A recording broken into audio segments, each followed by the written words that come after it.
The notification pinged while I was waiting for my coffee at the corner cafe near my apartment. The kind with the chalkboard menu and mismatched furniture that made it feel more like someone's living room than a business. I had just ordered my usual, an Americano with an extra shot, when my phone lit up with my Aunt Carol's name. Video attachment. I didn't think much of it at first. Aunt Carol was notorious for sending random videos, her garden in bloom, my cousin's kids doing something supposedly adorable, or some Facebook meme she found hilarious. I tucked the phone back into my pocket, planning to watch it later. The barista called my name, and I claimed my coffee, found my favorite spot by the window, and opened my laptop to continue job hunting. 3 months unemployed and counting. Not exactly where I'd pictured myself at 32. The journalism degree that had once felt like my golden ticket now seemed like an expensive piece of paper gathering dust. The newspaper I'd worked at for 7 years had gone under. Print media's slow death claiming yet another victim. I'd been sending out applications relentlessly, but so far, nothing but automated rejections or, worse, silence. I took a sip of my coffee and winced. Too bitter today, like everything else. My phone pinged again. Another message from Aunt Carol. Sorry, wrong person, please delete. Now that was weird. Carol wasn't typically dramatic with her texts. Curious, I tapped on the video she'd sent earlier. The screen filled with my parents' living room. The same beige walls and family photos I'd grown up with. The camera seemed to be positioned on a shelf, partially obscured by what looked like a stack of books. Probably recording accidentally, I thought. I almost closed it when I heard my name. Don't understand what's wrong with Alex. My father's voice, clear despite the distance from whatever was recording. The camera captured about half the room from its awkward angle. My parents sat on the couch, my mother with her reading glasses perched on her nose, her hands fidgeting with a napkin. My Uncle Dave was there too, gesticulating with a glass of what I assumed was his standard bourbon on the rocks. And Aunt Carol, standing by the fireplace, her back to the camera. It's been months, my mother said, her voice carrying that familiar worried tone she used when talking about me to others. No job, no serious relationship, just drifting. I froze, coffee halfway to my lips. They were talking about me. This was a family gathering I hadn't been invited to. Some people just don't have the drive, Uncle Dave said, taking a sip of his drink. Not everyone's cut out for success. Dave, my mother protested weakly. No, I'm sorry, but we're all thinking it, he continued. Look at our kids. Melissa's finishing medical school, Jason's got the accounting firm, and even young Trevor's got that tech startup. Meanwhile, Alex is, what? Collecting unemployment and writing those blog things nobody reads? The coffee turned to acid in my stomach. My cousin Melissa, 2 years younger than me, had always been the family star. Jason was Dave's pride and joy, and Trevor, barely out of college, was apparently already surpassing me too.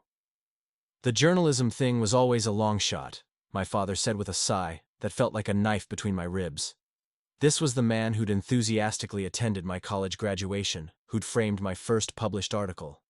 I just don't know where we went wrong, my mother said, and the genuine confusion in her voice made me want to crawl under the cafe table. You didn't go wrong, Aunt Carol said, turning slightly so I could see her profile. Some people just don't have it in them. Not everyone can be successful. Remember when Alex was editor of the school paper? My mother said. So much potential. Potential doesn't pay bills, Uncle Dave scoffed. At some point you have to admit when someone's just a... Dave, my father warned, but his tone lacked conviction.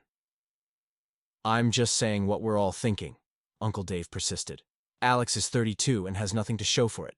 No career, no family, no home ownership. Just failed ambitions and excuses. That's a bit harsh, my mother said weakly. Is it? When was the last time Alex did anything that wasn't a disappointment? The journalism career's dead. That relationship with what's their name crashed and burned. Even that podcast thing never got off the ground. I felt my face burning. The podcast had been my passion project for nearly a year. Interviews with local artists and small business owners. I'd poured my heart into it, stayed up late editing episodes, tried to build a community. And yes, the listenership had never cracked 3 digits, but I'd been proud of it. Had been. I think we need to accept, my father said slowly, that Alex might just be one of those people who never really finds their way. A late bloomer, my mother offered. Uncle Dave snorted. Late bloomer? At 32? Let's call it what it is. Alex is a pathetic failure. Some people just are. Dave! My mother gasped, but there was no real outrage in her voice. And then the worst part, the silence that followed. No one jumped to my defense. No one said, "That's not true," or "How dare you?" They just sat there, the quiet damning me more effectively than any words could have. Finally, my father broke the silence. I wouldn't go that far, but I do worry Alex might need a reality check. The video continued for another 30 seconds of painful conversation about how they might help me see the light before it cut off abruptly. I sat frozen, my coffee forgotten, the cafe noise fading to a dull buzz around me. My family, my support system, my cheerleaders, the people who were supposed to believe in me when no one else did, thought I was a pathetic failure. And not just thought it. Discussed it casually over drinks in the living room where I'd opened Christmas presents and celebrated birthdays. The worst part? A small voice inside me whispered that they might be right. I closed my laptop with trembling hands and stumbled out of the cafe, barely registering the concerned look from the barista as I left my half-full cup behind. For 3 days, I didn't leave my apartment. I called in sick to my part-time barista job, the one that was barely covering my rent while I looked for real work. I didn't shower. I alternated between sleeping for 12 hours and staring at the ceiling, replaying the video in my mind. Uncle Dave's dismissive tone, my father's resignation, my mother's weak defense, Aunt Carol's certainty that I just didn't have it in me. Pathetic failure. The words looped in my head like a sadistic earworm. I'd always known I wasn't the family superstar, but to hear them talk about me like I was some cautionary tale, some burden they'd collectively failed to fix, it hollowed me out. My phone buzzed incessantly, texts and calls from Aunt Carol. One voicemail from my mother asking why I hadn't called her back. Nothing from my father. By day 4, I had to emerge from my cocoon of self-pity, if only because I was out of food and the hunger pangs were becoming impossible to ignore. I dragged myself to the corner store, baseball cap pulled low over unwashed hair, and filled my basket with instant noodles, cheap beer, and a pint of ice cream, the holy trinity of despair. As I was checking out, my phone rang again. Aunt Carol. On impulse, I answered. "Alex, thank God," she said, her voice strained. "I've been trying to reach you for days." "Been busy," I lied, handing cash to the cashier. "About that video." "What video?" I said, suddenly finding the energy for pettiness. She exhaled sharply. "Please don't make this harder than it is. I feel terrible." "Do you?" I stepped outside, juggling my phone and grocery bag. "Feel terrible about accidentally sending me the video, or terrible about what you all said in it?"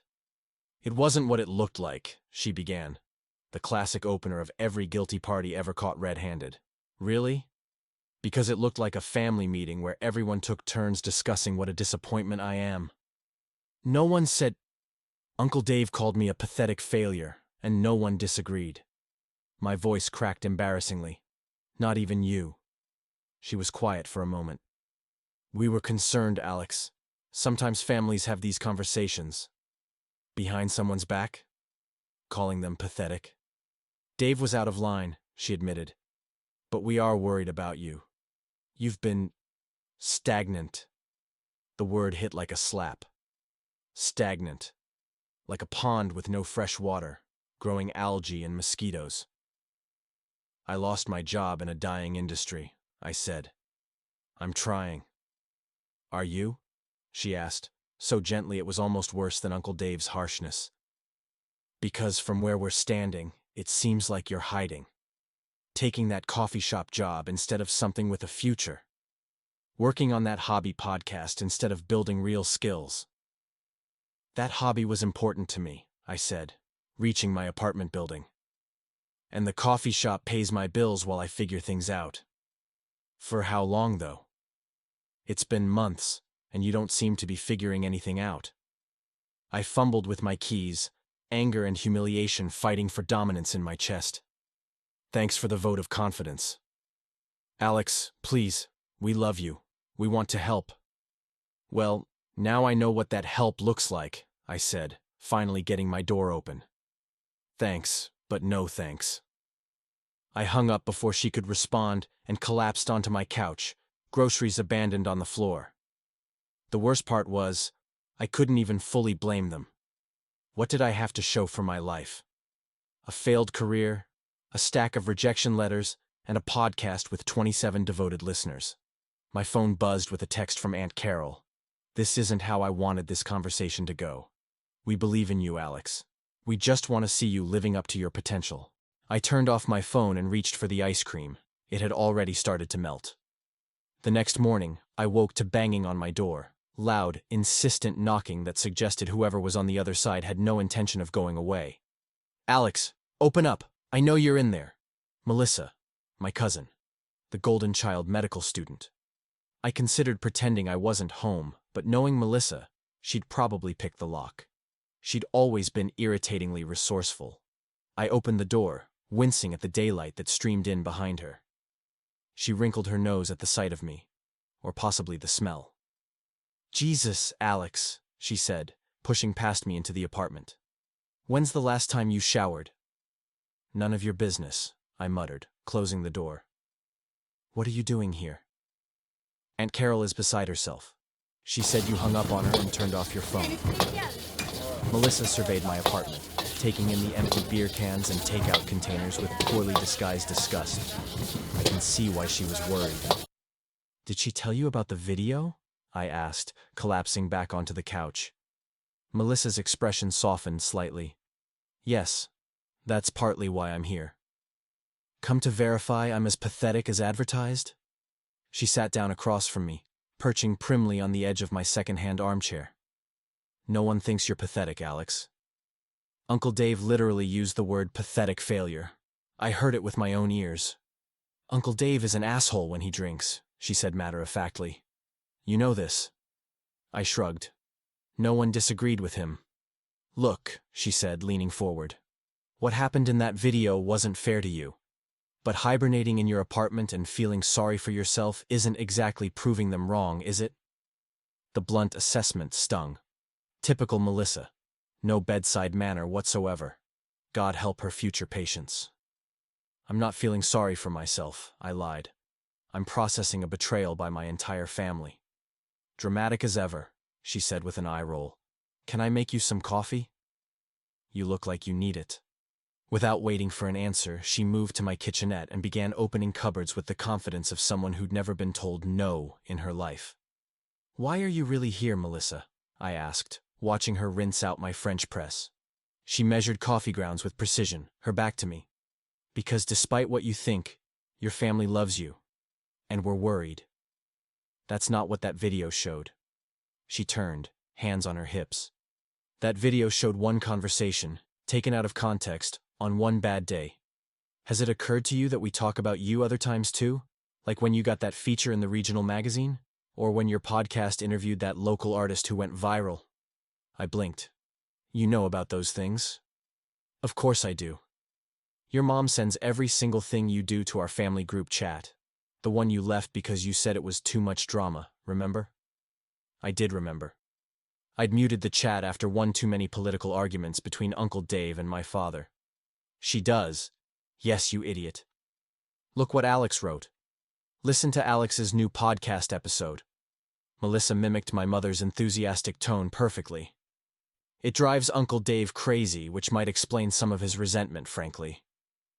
The water for the coffee was boiling now, and she poured it over the grounds with the same focus she probably applied to suturing wounds.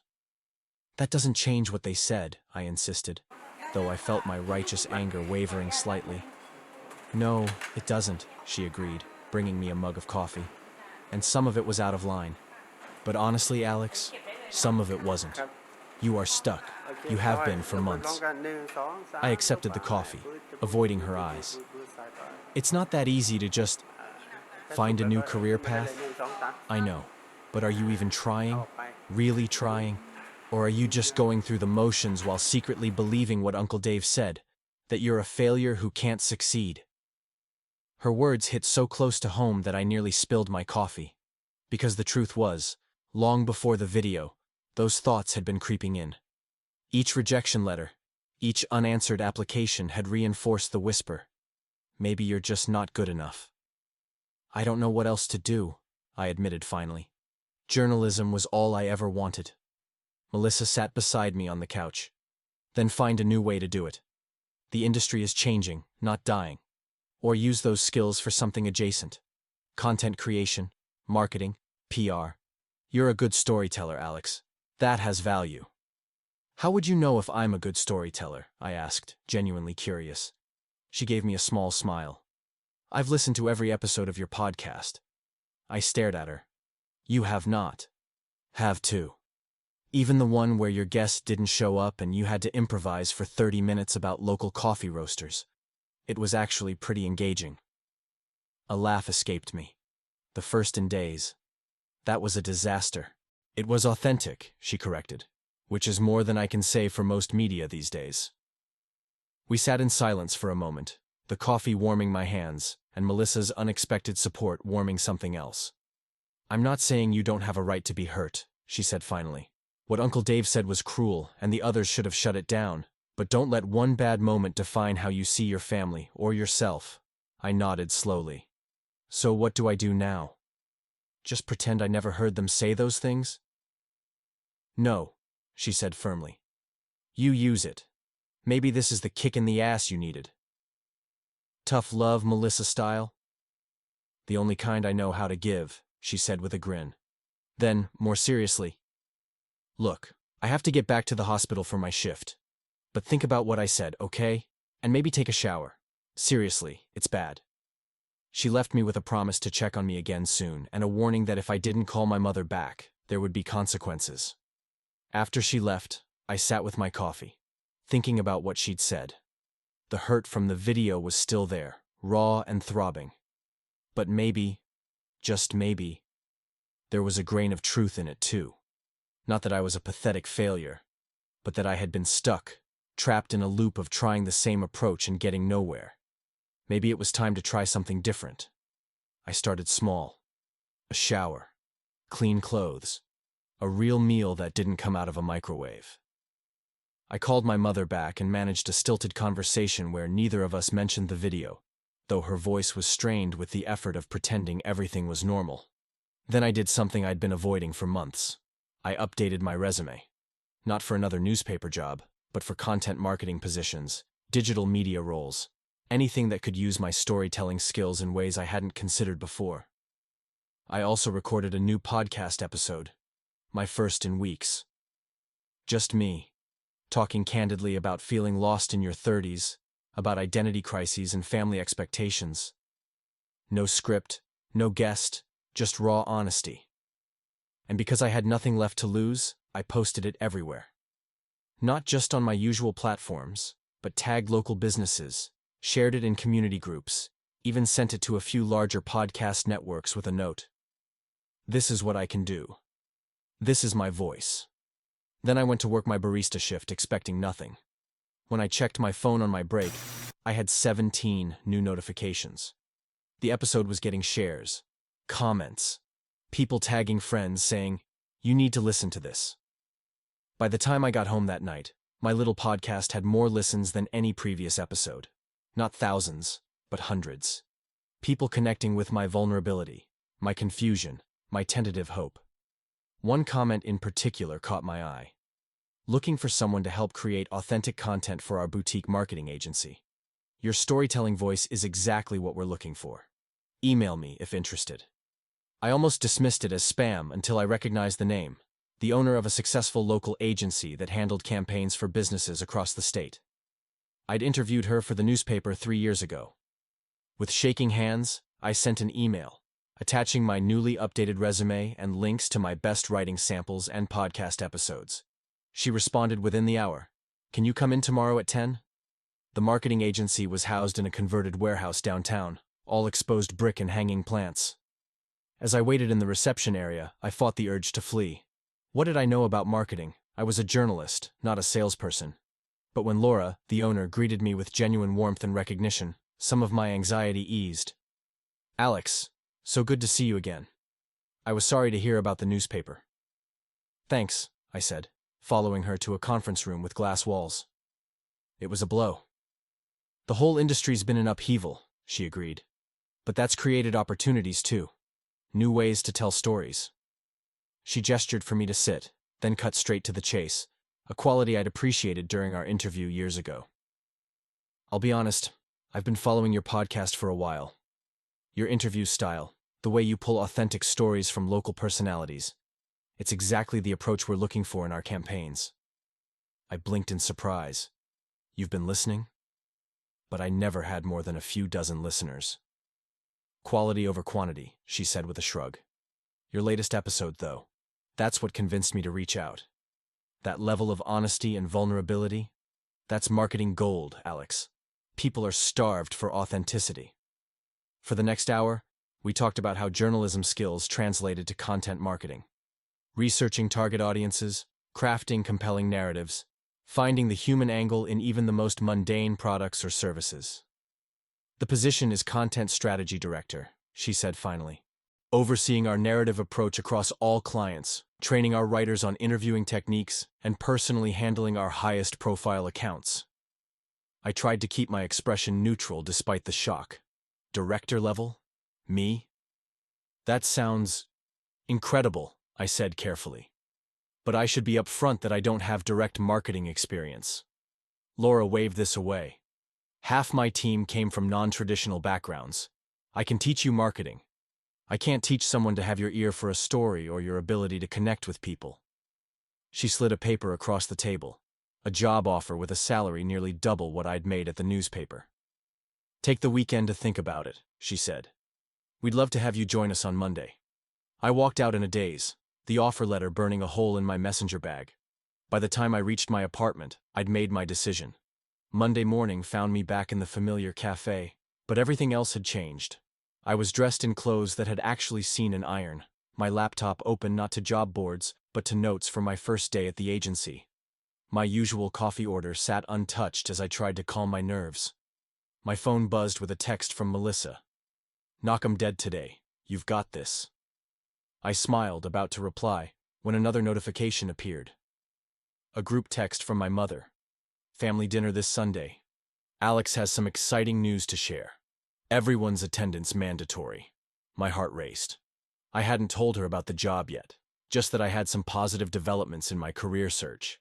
Now she was organizing a family dinner? The same family who had sat in that living room and called me a pathetic failure? As if reading my mind, another text appeared from my mother. This one just to me. I know things have been strained, but we love you and want to celebrate with you. Please come. I sat back, emotions churning.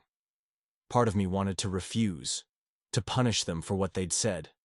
But another part, the part that had started to claw its way out of the darkness these past few days, recognized that this was a crossroads. I could hold on to the hurt, let it define my relationship with my family forever. Or I could acknowledge it, learn from it, and choose a different path forward. I typed my response. I'll be there. Then I added to the group chat. Looking forward to seeing everyone. Uncle Dave responded with a thumbs-up emoji. Aunt Carol sent a heart. My father, a man of few words digitally and otherwise, simply wrote, "Proud of you, kiddo." Those 3 words nearly undid me right there in the cafe. Refill? The barista appeared beside me, coffee pot in hand. No thanks, I said, standing and gathering my things. I think I'm finally ready to move forward. The family dinner was every bit as awkward as I'd anticipated. Uncle Dave couldn't quite meet my eyes at first. Aunt Carol hovered, refilling my water glass every time I took a sip. My parents exchanged nervous glances when they thought I wasn't looking. Only Melissa acted normal, rolling her eyes at the tension and mouthing, "Told you so," when I described my new job to the assembled family. Content Strategy Director, my father repeated, his eyebrows raised. That sounds impressive. It is, I confirmed, taking a deliberate sip of wine. I'm overseeing narrative direction for all their major clients. And the salary? Uncle Dave asked, earning him an elbow from Aunt Carol. I smiled thinly. Very competitive. more than I made at the newspaper. "We're so proud of you," my mother said, reaching over to squeeze my hand. "This is exactly the kind of opportunity you deserve." The dinner progressed, the initial awkwardness gradually giving way to more normal family dynamics. No one mentioned the video directly, though Aunt Carol pulled me aside as we were clearing the dishes. "I am truly sorry," she said quietly, "both for what was said and for my carelessness in sending it to you." I nodded, stacking plates. "I know." "No," she insisted, touching my arm. "I need you to hear this. What we did, talking about you like that, was wrong. And what you heard, it wasn't the whole picture, Alex. The video caught us on a bad day, when we were all worried and frustrated. It didn't capture the pride, the love." I met her eyes. "I believe you. But it still hurt." "I know it did, sweetheart. And I need to do better." Later, as I was preparing to leave, my father walked me to my car, the night air cool and clean after the stuffiness of the house. "You know," he said, hands in his pockets as he leaned against my car door, "I've been thinking a lot about what success really means." I waited, sensing there was more. All these years, I had this idea in my head. Good job, good money, stability. The things my generation valued. He looked up at the stars, uncharacteristically reflective. "But watching you these past few weeks, how you took a setback and found a new path, how you stayed true to telling stories even when the traditional avenue disappeared. That's real success, Alex. That's resilience." Something loosened in my chest, a knot of hurt beginning to unravel. "Thanks, Dad." He cleared his throat, emotion making him gruff. "That podcast of yours. I listened to every episode, you know. Never could figure out how to leave a comment, though." I laughed, surprised. "You did not?" "Did too. The one with the local honey producer was my favorite. Learned a lot about bees." The image of my technologically challenged father hunched over his iPad, carefully listening to my podcast, made my heart swell. "I'm sorry if I ever made you feel like you weren't enough," he said, finally looking directly at me. "You always have been." 6 months later, I'm sitting in the same cafe where I first watched that video. My laptop is open, but not to job listings. Instead, I'm reviewing analytics for our agency's most successful campaign to date, an authentic storytelling approach I developed for a regional healthcare provider, featuring real patient experiences. My phone pings with a notification, a 5-star review on my podcast, which has grown to respectable listenership. I still produce it weekly, now with sponsorship from local businesses, including one of our agency clients who recognized its value as a community platform. The accidentally sent video changed everything for me, though not in the way anyone could have predicted. It broke something open, my complacency, my fear, my willingness to drift rather than risk failure. Hearing those harsh words hurt more than almost anything in my life. But they also woke me up. I sip my coffee. Nowadays I splurge on the special roast. And think about how differently I might have reacted. I could have severed ties with my family, nursed that grudge until it poisoned everything. I could have given up entirely, let their worst opinions of me become my reality. Instead, I chose to use it, not just to prove them wrong, but to find my own definition of success. One that incorporated my love of storytelling, but adapted to a changing world. One that valued authenticity over tradition, connection over convention. My aunt still sends me videos regularly. My garden updates, my cousin's kids, Facebook memes. But these days, she's more careful about which ones go to which recipients. As for that other video, the one that shattered and then ultimately reshaped my life, I've kept it. Not to replay and reopen old wounds, but as a reminder. Sometimes the most painful moments can become unexpected catalysts for change. Sometimes hearing the worst things people think about you can free you from the fear of failure. And sometimes, what looks like an ending is really just a different kind of beginning. The barista calls out an order, and I glance up to see Uncle Dave's son, my cousin Jason, walking in. He spots me and waves, making his way over. "Hey," he says, looking uncharacteristically uncertain. "Got time for a coffee?" Sure, I say, gesturing to the chair across from me. What's up? He sits down heavily, running a hand through his hair. I hate to ask this, but I'm thinking about leaving the accounting firm. Always hated it, to be honest. Dad's going to lose it. I close my laptop, giving him my full attention. I know a little something about career changes, I say with a smile. And disappointing expectations. That's why I'm here, he admits.